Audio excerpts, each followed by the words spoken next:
por Víctor Villarraza. El fantasma de Canterville. Capítulo cuarto. Al día siguiente el fantasma se sintió muy débil, muy cansado. Las terribles emociones de las 4 últimas semanas empezaban a producir su efecto. Tenía el sistema nervioso completamente alterado y temblaba al más ligero ruido. No salió de su habitación en 5 días y concluyó por hacer una concesión en lo relativo a la mancha de sangre del parquet de la biblioteca. Puesto que la familia Otis no quería verla, era indudablemente que no la merecía. Aquella gente estaba colocada a ojos vistas en un plano inferior de vida material y era incapaz de apreciar el valor simbólico de los fenómenos sensibles. La cuestión de las apariciones de fantasmas y el desenvolvimiento de los cuerpos astrales eran realmente para ellos cosa desconocida e indiscutiblemente fuera de su alcance.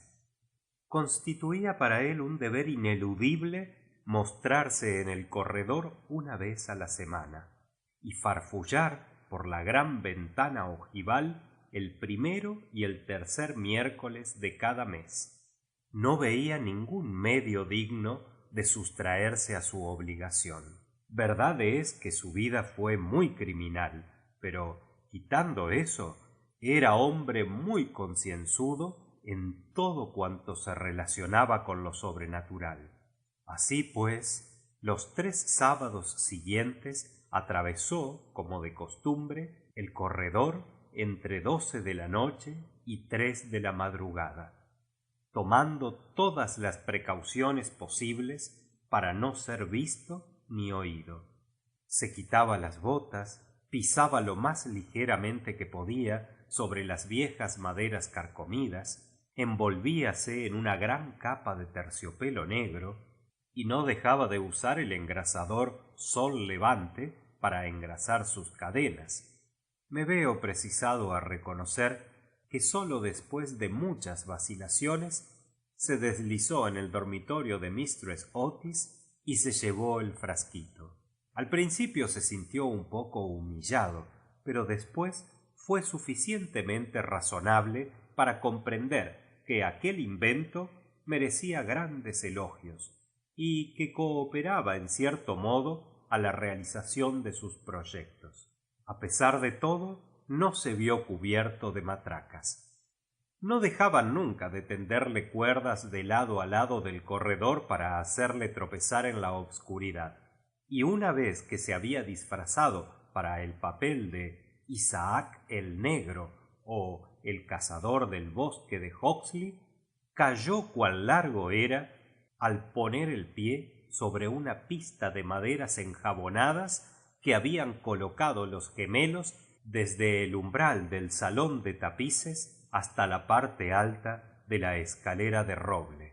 Esta última afrenta le dio tal rabia que decidió hacer un esfuerzo para imponer su dignidad y consolidar su posición social, y formó el proyecto de visitar a la noche siguiente a los insolentes chicos de Eton en su célebre papel de Ruperto el Temerario o el Conde sin Cabeza.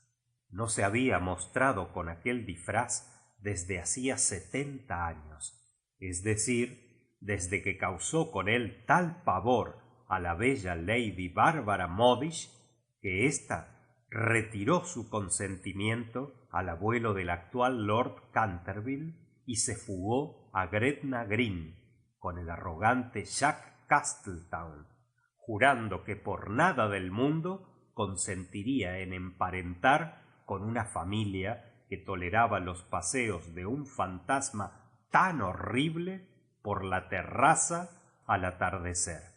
El pobre Jack fue al poco tiempo muerto en duelo por Lord Canterville en la pradera de Wandsworth, y Lady Bárbara murió de pena en Tunbridge Wells antes de terminar el año. Así es que fue un gran éxito por todos conceptos. Sin embargo, era, permitiéndome emplear un término de argot teatral, para aplicarlo a uno de los mayores misterios del mundo sobrenatural, o en lenguaje más científico, del mundo superior a la naturaleza, era, repito, una creación de las más difíciles y necesitó sus 3 buenas horas para terminar los preparativos. Por fin todo estuvo listo y él contentísimo de su disfraz. Las grandes botas de montar que hacían juego con el traje eran, eso sí, un poco holgadas para él, y no pudo encontrar más que una de las 2 pistolas de arzón, pero en general quedó satisfechísimo, y a la 1:15 pasó a través del estuco y bajó al corredor. Cuando estuvo cerca de la habitación ocupada por los gemelos, y que llamaré el dormitorio azul por el color de sus cortinajes, se encontró con la puerta entreabierta. A fin de hacer una entrada sensacional, la empujó con violencia, pero se le vino encima una jarra de agua que le empapó hasta los huesos, no dándole en el hombro por unos milímetros. Al mismo tiempo oyó unas risas sofocadas que partían de la ancha cama con dosel. Su sistema nervioso sufrió tal conmoción que regresó a sus habitaciones a todo escape, y al día siguiente tuvo que permanecer en la cama con un fuerte reuma. El único consuelo que tuvo fue el de no haber llevado su cabeza sobre los hombros, pues sin esto las consecuencias hubiesen podido ser graves.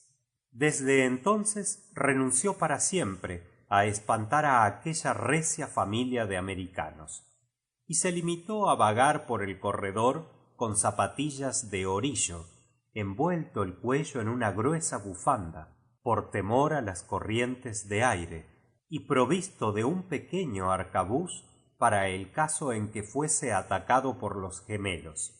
Hacia el 19 de septiembre fue cuando recibió el golpe de gracia. Había bajado por la escalera hasta el espacioso hall, seguro de que en aquel sitio por lo menos estaba a cubierto de jugarretas, y se entretenía en hacer observaciones satíricas sobre las grandes fotografías del ministro de los Estados Unidos y de su mujer hechas en casa de Sarrow. Iba vestido sencilla pero decentemente, con un largo sudario salpicado de moho de cementerio. Habíase atado la quijada con una tira de tela amarilla y llevaba una linternita y un azadón de sepulturero. En una palabra, iba disfrazado de Jonás el desenterrado o el ladrón de cadáveres de Chertsey Barn. Era una de sus creaciones más notables y de la que guardaban recuerdo con mayor motivo los Canterville, ya que fue la verdadera causa de su riña con Lord Rufford, vecino suyo. Serían próximamente las 2:15 de la madrugada y, a su juicio, no se movía nadie en la casa. Pero cuando se dirigía tranquilamente del lado de la biblioteca para ver lo que quedaba de la mancha de sangre, se abalanzaron hacia él desde un rincón sombrío 2 siluetas, agitando locamente sus brazos sobre sus cabezas mientras gritaban a su oído: ¡Uh! ¡Uh! ¡Uh!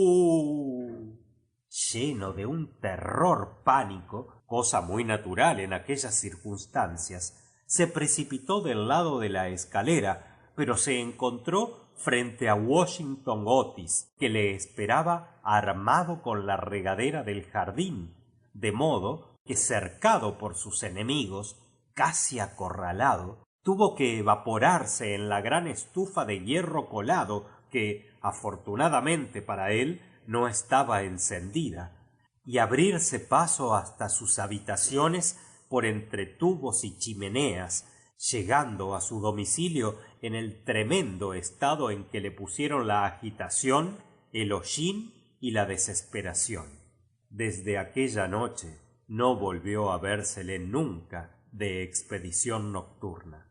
Los gemelos se quedaron muchas veces en acecho para sorprenderle, sembrando de cáscaras de nuez los corredores todas las noches, con gran molestia de sus padres y de los criados. Pero fue inútil. Su amor propio estaba profundamente herido, sin duda, y no quería mostrarse. En vista de ello, Mr. Otis se puso a trabajar en su gran obra sobre la historia del Partido Democrático, obra que había empezado 3 años antes. Mistress Otis organizó un claim bake extraordinario, del que se habló en toda la comarca. Los niños se dedicaron a jugar a la barra, al écarté, al póker y a otras diversiones nacionales de América. Virginia dio paseos a caballos por las carreteras en compañía del duquesito de Cheshire, que se hallaba en Canterville pasando su última semana de vacaciones.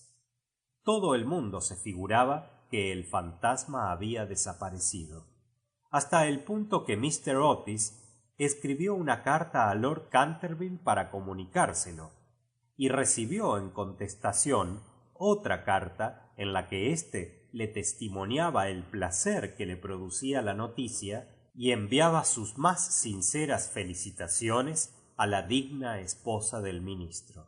Pero los Otis se equivocaban.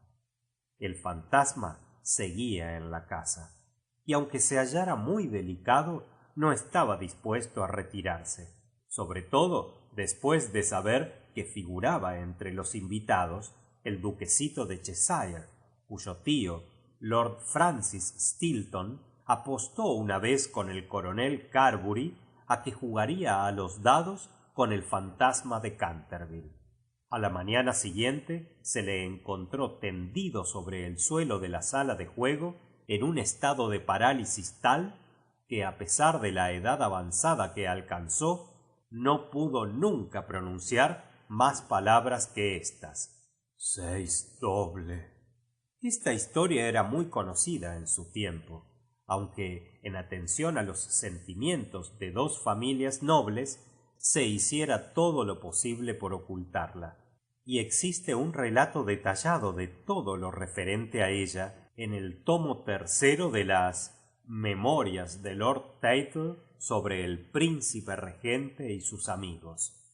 Desde entonces, el fantasma deseaba vivamente probar que no había perdido su influencia sobre los Stilton, con los que además estaba emparentado por matrimonio, pues una prima hermana suya se casó en segundas nupcias con el señor de Bulkeley, del que descienden en línea recta, como todo el mundo sabe, los duques de Cheshire.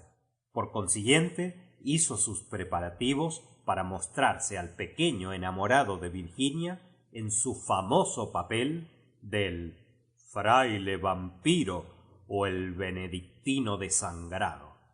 Era un espectáculo tan espantoso que, cuando la vieja Lady Starbury se lo vio representar, es decir, la víspera del año nuevo 1764, empezó a lanzar chillidos agudos que tuvieron por resultado un fuerte ataque de apoplejía y su fallecimiento al cabo de 3 días, no sin que desheredara antes a los Canterville y que legase todo su dinero a su farmacéutico de Londres.